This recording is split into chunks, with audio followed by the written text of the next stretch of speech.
The Islamic Academy of Education was established in 1991 by Mr. Yenapoya Abdullah Gunhi, an entrepreneur philanthropist, with a vision to provide quality higher education. As a non-profit trust, the Academy established Yenapoya Dental College in 1992 and set up medical, nursing and physiotherapy colleges subsequently.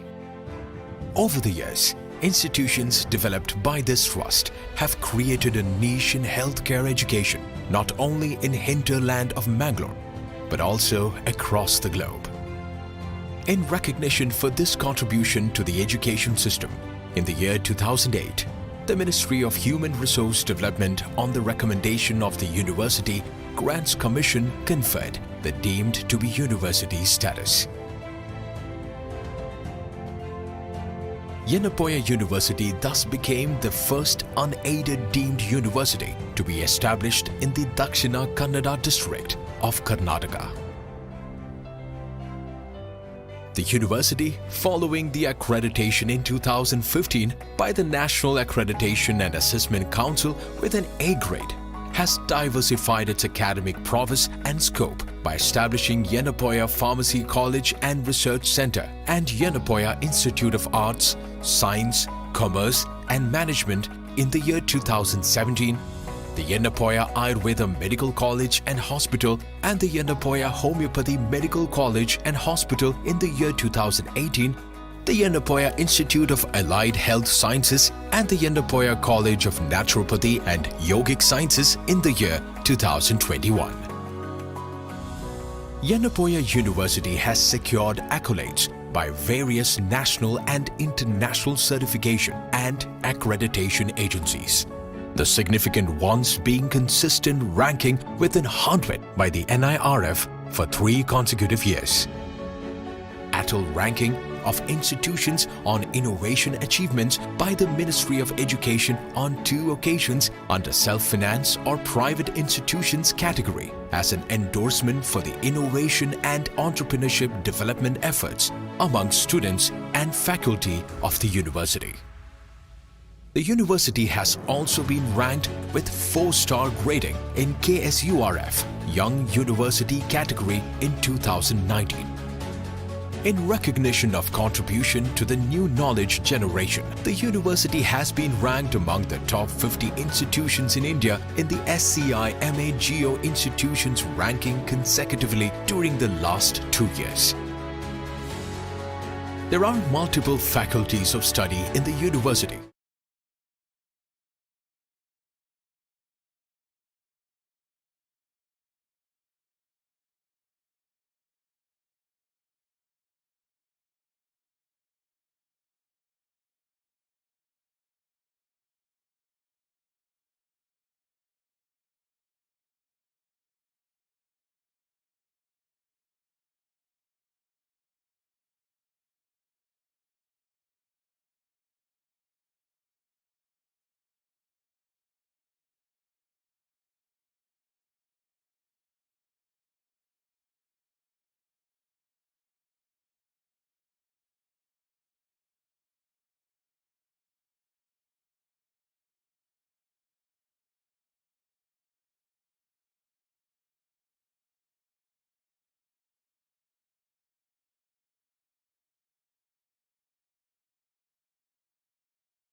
prasanna atma indriya manaha iti bhiyate.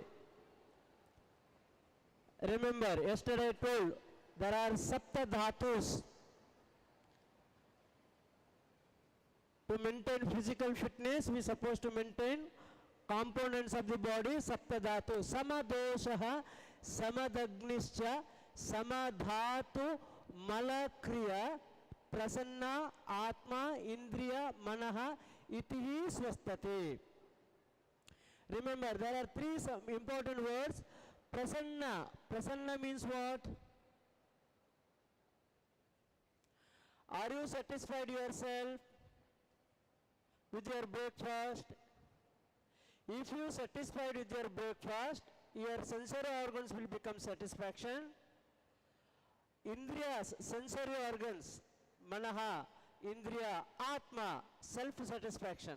We have to feel, we have to enjoy in the each activities, not only food, including your studies, including your other activities. That is called swastha. Itihi swastate. Prasanna atma indriya manaha. Today we are going to cover how to maintain prasanna atma indriya manaha. Because of the various reasons, we may have the unsatisfaction. Because of the environment, because of the study role, because of the family commitment, because of the financial commitment, we may have so many issues to disturb ourselves.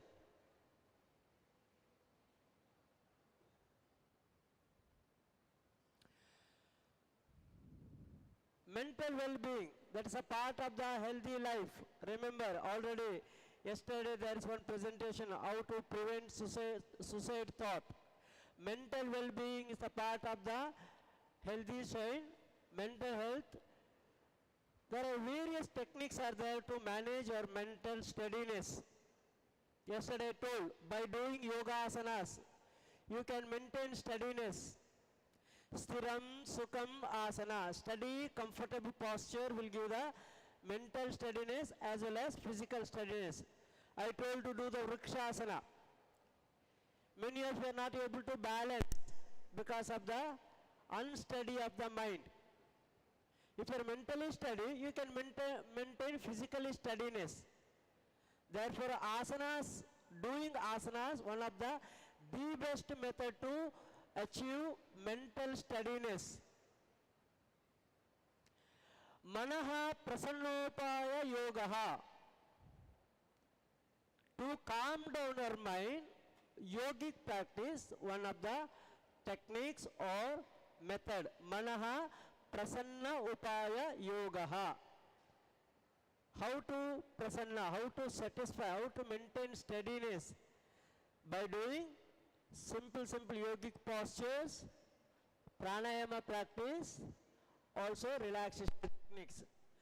Before that, we have to realize what is the root cause for suffering.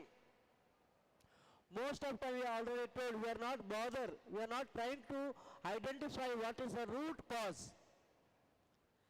There are 5 causes are there to, it may going to create the problem within us, that is the avidya, asmita, raga, dvesha, abhinavesha in yogic terms. Avidya means ignorance. We are not bothered what's going on in and around. That is one root cause. According to yogic practice, avidya, asmita, raga, dvesha, abhinavesha. How to overcome that 5 kleshas? There are 3 definitions tells. Yogic definition. Try to apply in your day-to-day routine. These 3 definitions, if you started practicing the day-to-day routine, definitely we can prevent, we can avoid stress in our life, in any situation. First, yoga karmasu kaushalyam. First definition, yoga karmasu kaushalyam. Skillful action on your work. Skillful action. Whatever you have to arrange, make it properly. If you are not arranged properly, it will create the number of thought. If you are increasing the number of thought, naturally we are going to disturb our mind. For example, as a students, you have to arrange your study room. You have to keep all the materials in the right place, including your notebooks, textbooks, experimental instruments, everything if you arrange properly, whenever required, easily you can identify, you can able to collect. If you are not kept properly in your study room, you are starting searching, where is my note, where is my textbook, where is that instrument, where is the pen drive, where is that instrument, like that. Simply 5 to 10 minutes you are starting searching means it will increase your number of thought. Once if you have started increasing thought, naturally we are going to disturb. Physiologically we are going to disturb, mentally also you are going to disturb, emotionally, in family environment also you are going to disturb. So, that practice we have to do, yoga karmasu kaushalyam, to avoid, to overcome stress. That is called skillful action. Yoga, manaha prasannopaya, already told, do the practices. By hearing, by doing discussion, by writing on yoga, we can't get. Do the practice regularly, at least already told, how many of you are doing Ujjayi pranayama, Anuloma Viloma pranayama, Brahmari pranayama. Unless without doing that practices, you cannot calm down your mind. Prasanna, you can't. By hearing, by looking, by observing, you can't. So, do the practice. Another definition, samatvam yoga uchyate, balanced manner, you have to accept. I will tell you, I will explain about that. What to do? That is an important practice to avoid, to overcome stress.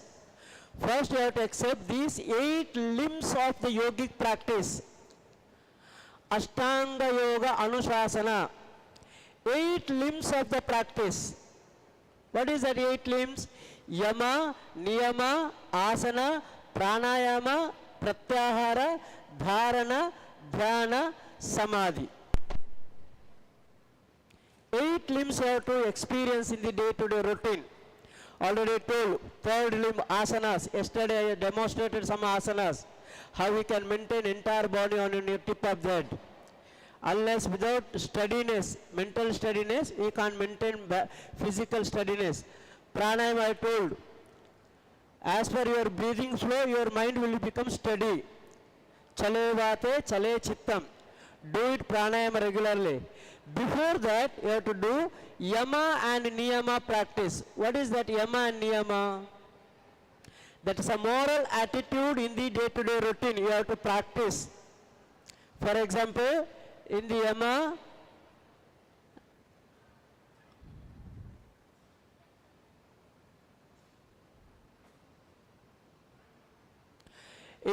there are 5 things going to tell. Maharshi Patanjali explained about yama.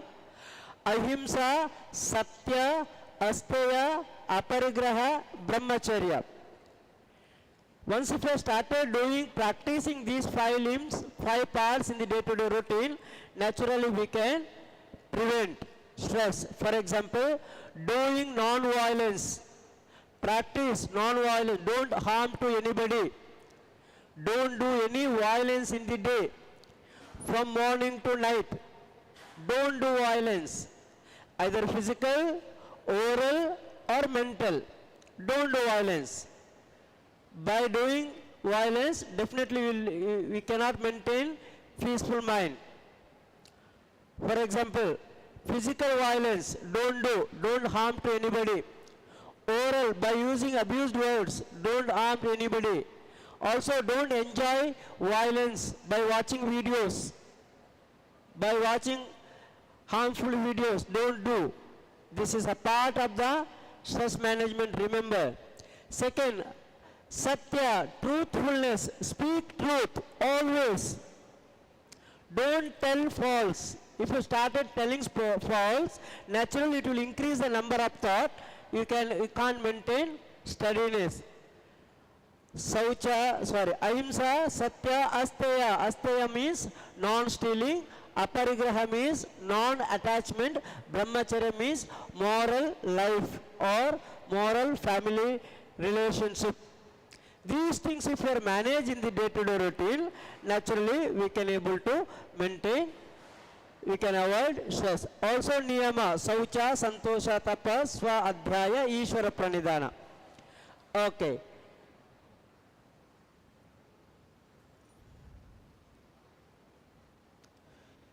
There is one formula tells how to balance our mind. Maitri, Karuna, Mudita, Upeksham, Sukha Dukkha, Punya, Apunya, Bhavanat, Chitta Prasadana. We should be able to maintain Chitta Prasadana. Chitta Prasadana means peaceful mind, steady mind.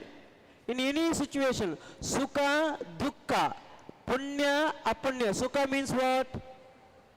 Happy. Dukkha means sad. Punya means lucky. Apunya means unlucky. In any situation, if you are able to maintain stable or steady mind, that is a real healthy condition that you have to practice. Anyway, already told, asanas you have started doing, pranayama started. After doing yogasana and pranayama practice, then you have to do the meditation practice. Today I will train you one meditation techniques because we are all living with the energy. It's called cosmic energy, divine energy. We have to believe behind there is one energy. Because of that energy, I am able to live in this earth. How to do meditation? That is important point.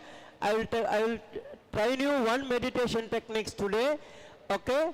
Afterwards I will give the explanation. Now sit right. Once again sit right.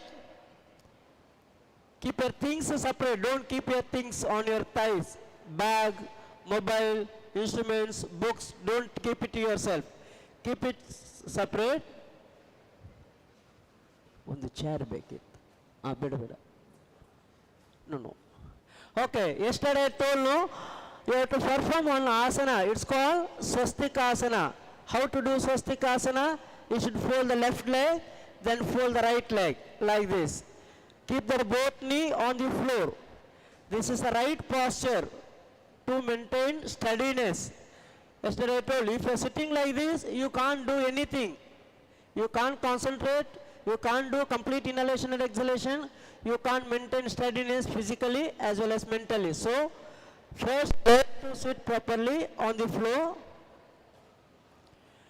Do the chin mudra in your both hands. Touch your tip of the fingers. Chin mudra. Once again, do it. How to do chin mudra? Touch your index finger and middle finger.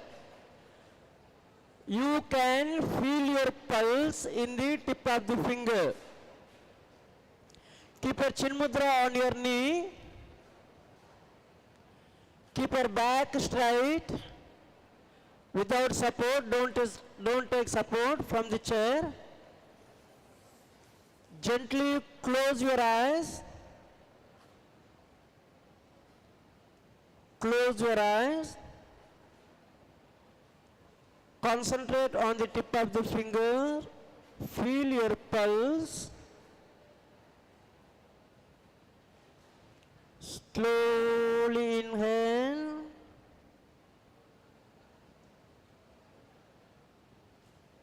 Slowly exhale.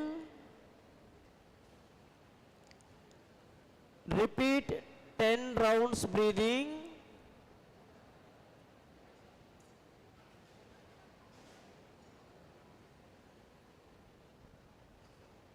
Maintain breathing flow.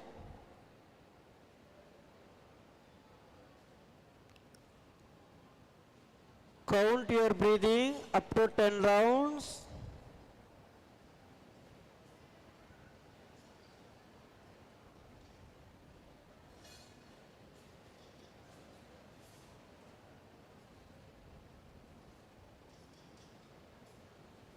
Slowly inhale and exhale.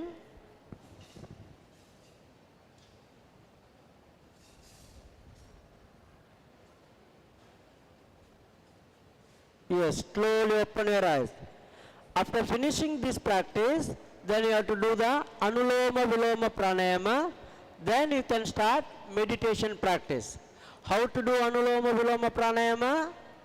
First you have to fold your index finger and middle finger in the right hand. Close the right nostril through the thumb. Inhale to the left. Close. Exhale to the right. Inhale through the right. Close. Exhale to the left. This is a 1 round. Continue. Inhale to the left nostril. Close. Exhale to the right.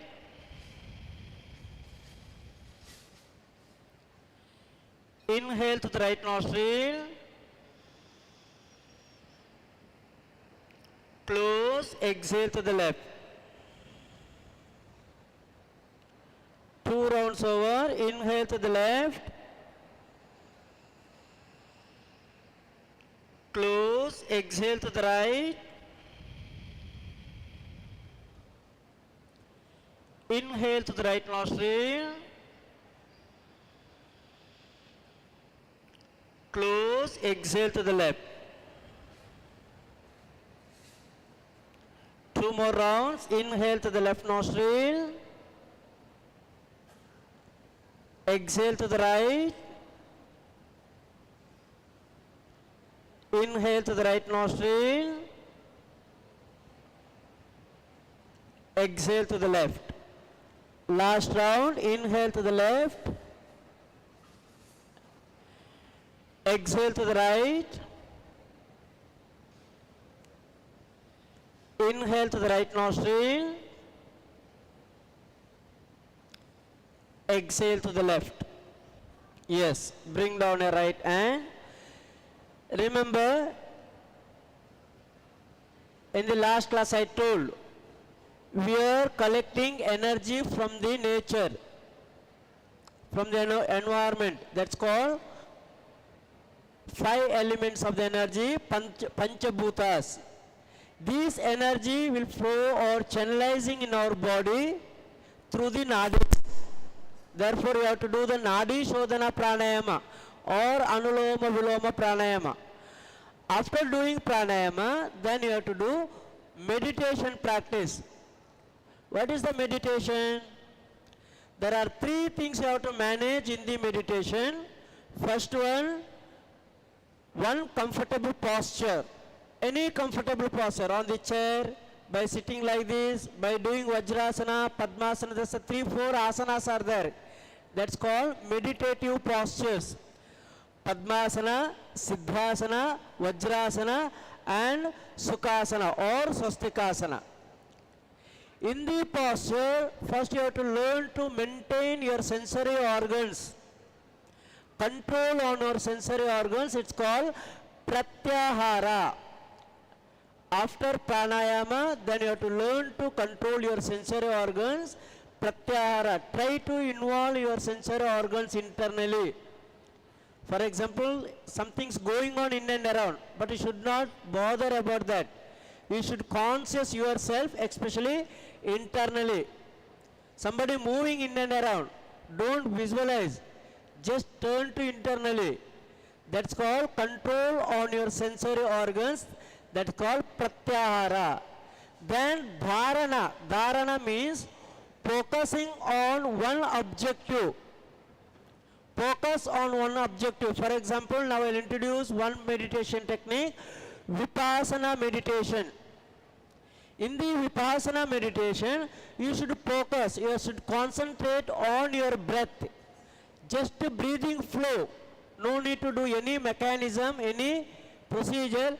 Just witness your breath. That is a dharana. Keeping on, concentrate on your breathing flow. Naturally, we can able to involve on the particular object. That will consider meditation state. Thoughtless state of the mind. Like that, another meditation techniques, that's called Soham meditation. Chant 3 alphabets.